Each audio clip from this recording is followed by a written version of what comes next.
Welcome back to The Big Show. It's Alex Belfield talking to international megastars. John Cleese, how are you? Megastar. You've made 2 mistakes already, can I say? Yes. One, you kept me waiting. That's a big mistake. Then, in repayment, you said I get an extra 5 minutes. Exactly. Because this guy here who organises the publicity tour is always cracking his whip and looking fierce. And I don't mind chattering away, because the nice thing is I get a chance to talk to you. We have a bit of a gossip, and maybe I sell a few tickets. So what's wrong with that? Exactly. Is it nice that people still care? Yes, I think it is. And it's nice when people are kind of... what I notice when I'm doing publicity in the provinces is that people are actually interested in the questions they're answering. People are actually interested in the questions that they're asking, and they want to have a conversation. Not so with most of the English press. The press always have an agenda. Before they go out, the editor has said, see if you can find out about X. Or why don't we take the angle that, so that they come to you with this agenda of a story that they want to write. So they're not really interviewing you, they're trying to get you to say things that will fit in to the story that they actually want to write. That doesn't seem to happen outside London. No, you see, all I want to know is, have you got net curtains and do you watch Loose Women? Something like that. I certainly don't have net curtains because I don't have any curtains at all at the moment. I'm camping out at my new London flat. I have a sofa, 7 packing cases, 4 grotty little chairs, a round table, and a bed. And that's pretty much it. And my girlfriend has a power plate, you know, that Russian exercise. If she's got that, she's happy.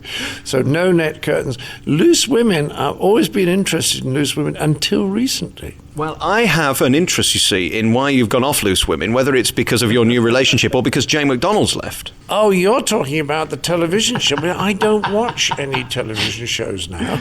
I thought you were talking about my genuine interest in Loose Women. Oh, the television show. Come on, John, keep up. Popular culture, this is. Yes, I know. Reality television, I understand. No, what I'm saying is that I don't watch much television now, apart from live sport. I was getting up at ridiculous hours to watch the cricket. I'm not much interested in soccer anymore because I don't really care whether the North London Mercenaries beat the West London Mercenaries or the South London Mercenaries. It doesn't matter to me. But I like a bit of live sport now and again. But I don't watch many comedy shows anymore because when you get to my age, you really have heard most of the jokes. You really have, and occasionally somebody comes along, like I remember Bill Hicks about 15 years ago, and you think, who the hell is this guy? He's brilliant. Or you suddenly discover Eddie Izzard, because I saw him fairly early on in his career and thought, oh, that guy's brilliant, or Ricky Gervais. But on the whole, you've seen most of it before, and I would rather read a book. I'm guilty about how few books I've read, and I tend to read. Are you glad that you were part of show business and still are when you were and are living off that now? The fact that people fell in love with you, respected you for what you do and are still interested in it, opposed to today where it's get famous, make as much money as you can, do big arenas, and then 3 months later we never hear from you again. I think that's right, and I think that it's very hard for people to realise that the people who were working with me in my era, which is basically 60s and 70s, we didn't make much money and we didn't care. I mean, for a series of Fawlty Towers writing and performing, first series I got £6,000. When I did 13 Monty Pythons writing, filming, performing, I got £4,000 for 13 shows. Not a fortune. But we knew that we were working at the BBC and it didn't pay well, but whenever people did shows at the BBC, they had a very good chance of making good shows, and if they switched to ITV and got more money, the show nearly always seemed to be less good. We didn't know why, but that seemed to be the rule. So now I think that's right. People can make money too quickly, and I think it's very sad that money's become so important, because I was talking yesterday at great length about doing shows in arenas. I don't think that's what comedy's about. Great comedy's got a sort of intimacy about it, and I'm not that happy when I go over 1,500 people, unless it's a very special, wonderful, old-fashioned theatre where they seem to be able to make more like 1,800 fairly intimate.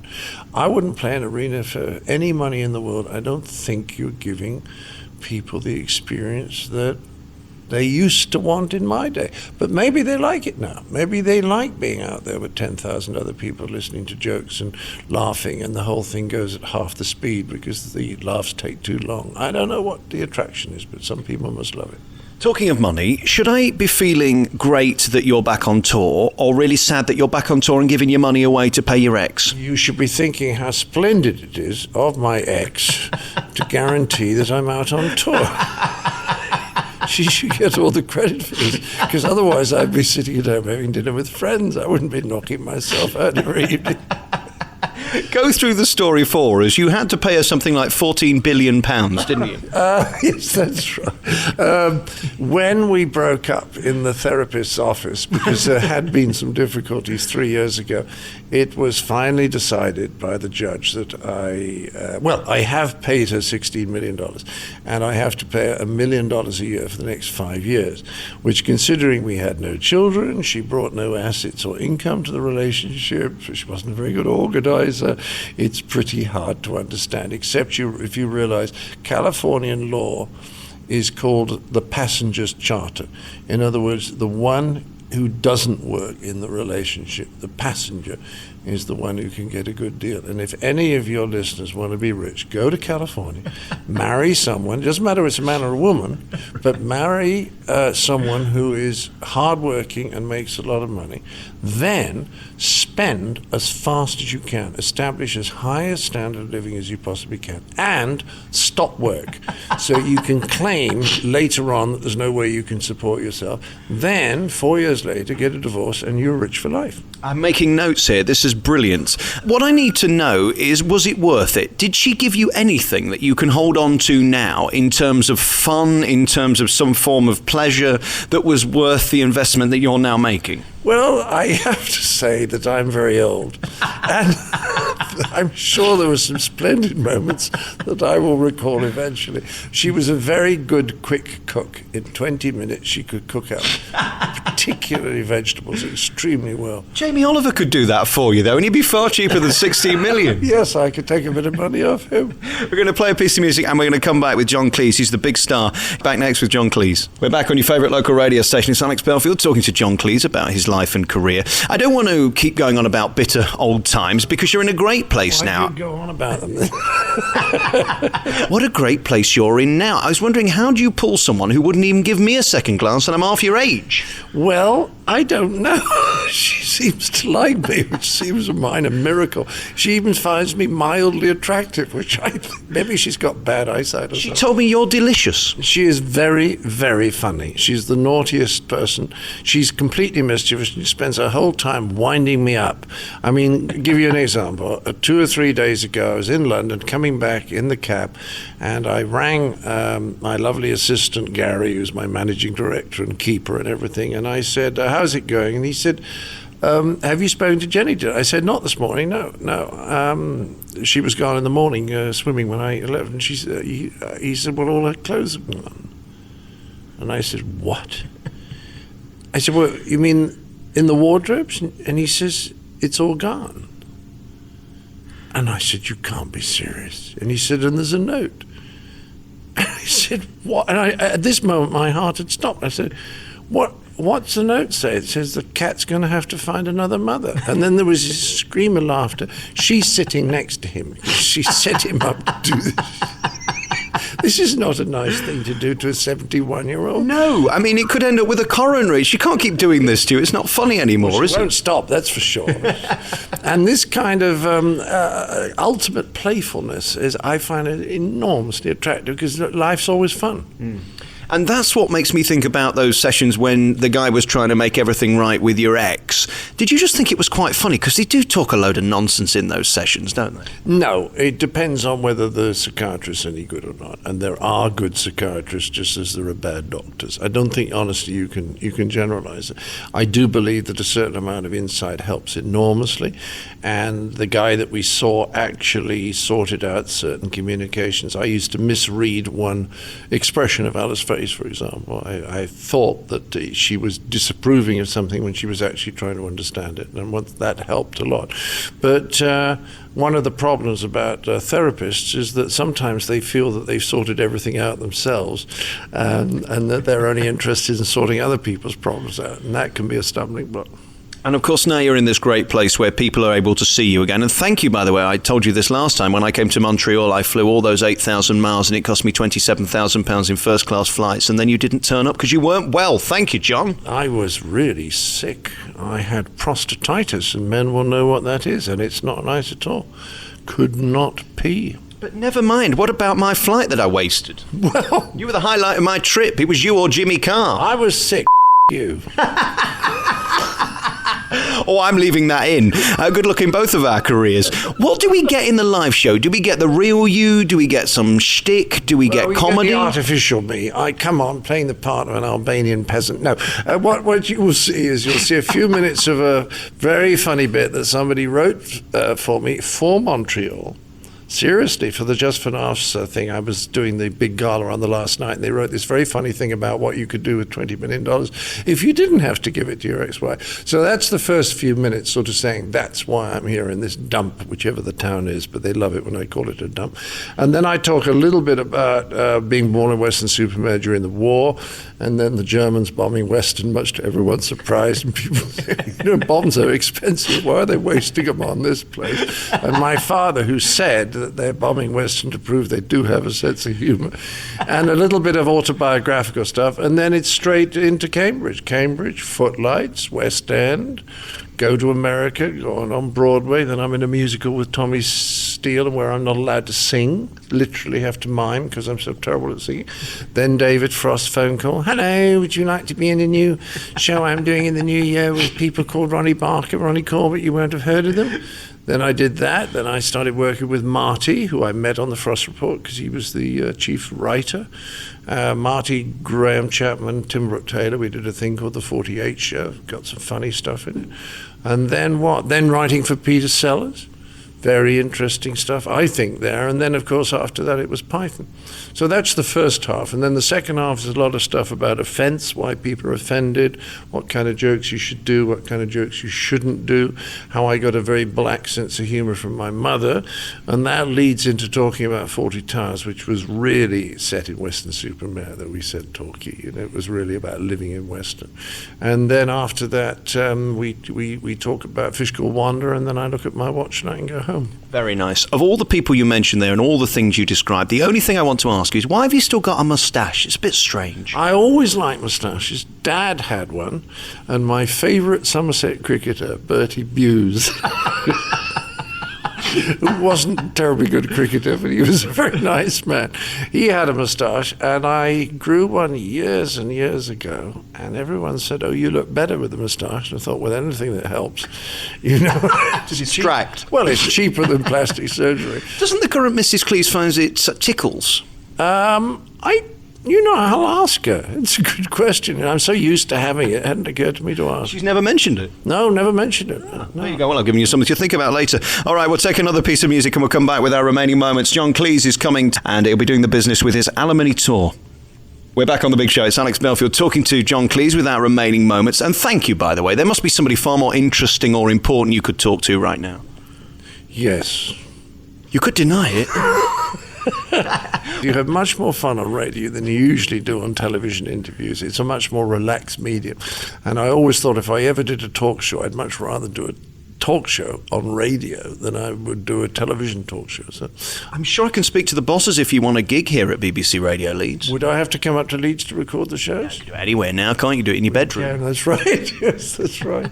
Well, anyway, radio is such a friendly, warm medium, and the trouble is, I can't earn a living out of it. But the nearest Neither can I, by the way. Oh, I'm sorry. I noticed the suit. What I do discover is that what I like best now is doing voices for animation, because it's just like radio. You walk into a small sound studio, they show you the storyboards of the scene you're about to do, and then you do it just as though it's radio, except you do lots of takes, which is nice because it's very hard for them then to choose a bad one. Is it fun being you? Because wherever you go, people want a bit of you for different things. I mean, I think of Will and Grace, they wanted you for that. You added so much to it and gave a character that's actually quite difficult to do anything with a new life on the programme. And then, of course, your animation, you mentioned that. Everybody wants your voice. And then we still want to repeat you on Fawlty Towers. By the way, they are still paying you for that because they're making the money, aren't they, at the repeats? Oh, yes. Yeah. I mean, we got tiny money at the beginning, but they have to renegotiate all the time. So don't worry, I get a very good slice from them. I'm worried about you. That's all I am. I'm concerned. And when you watch yourself back, is that comfortable or do you try and avoid it? Often it's more curiosity.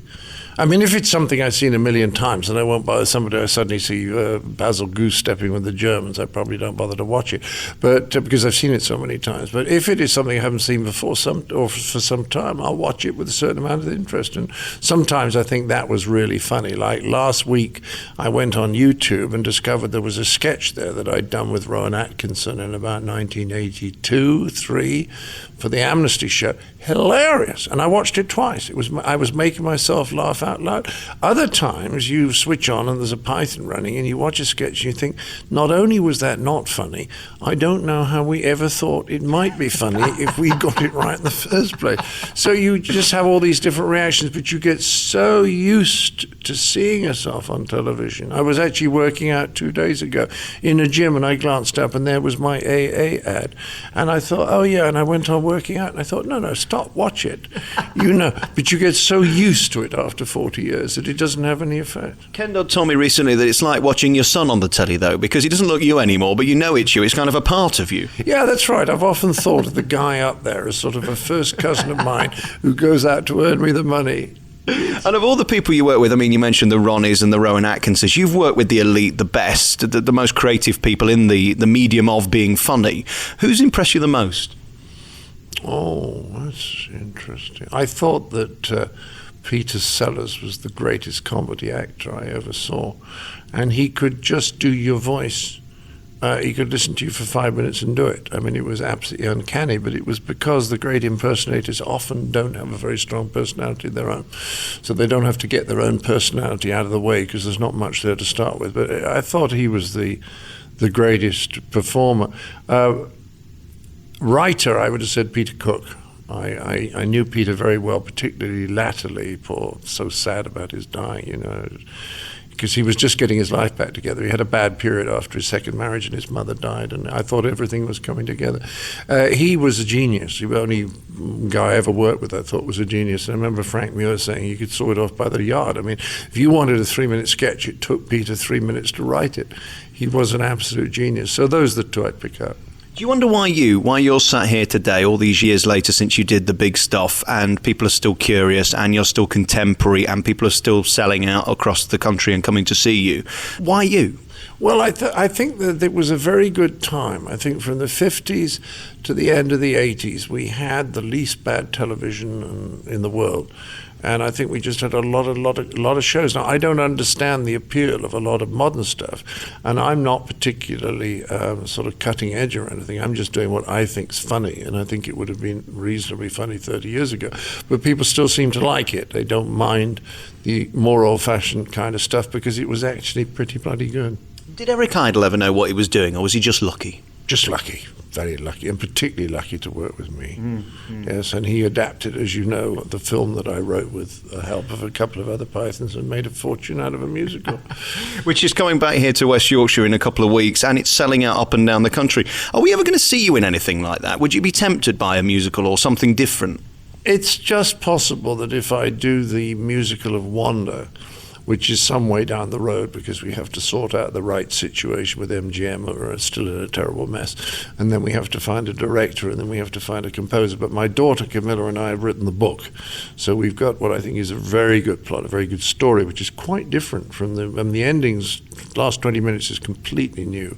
And I'm very proud of what we did. That would be fun. And if we had that on in the West End or had it on Broadway, and I was happy that it was working, then I would take over one of the roles, not Archie, but Archie 20 years on who's telling people about what happened. There's a narrator, in other words, who was Archie in the movie. I could do that for 2 or 3 months. But I have to be fairly careful about two things. I mean, one is my energy is still very good, but as you get older, if you pull a muscle or something, it takes longer to heal. And the other thing is I still have a complete inability to sing, so there's no way I could do that. I mean, when they offered me Fagin about a year ago, I thought, don't they know how bad I am? Isn't it a shame? You could be filthy rich if you hadn't got married. This is true. This is true. It's very depressing. Hey, listen, I'm really angry. We've sat here for 20 minutes and I haven't asked you one question. I'm so sorry. We haven't even started the interview. Can we do this again? Yes, of course. Thank you very much. John Cleese, thanks for coming on the programme. It was fun.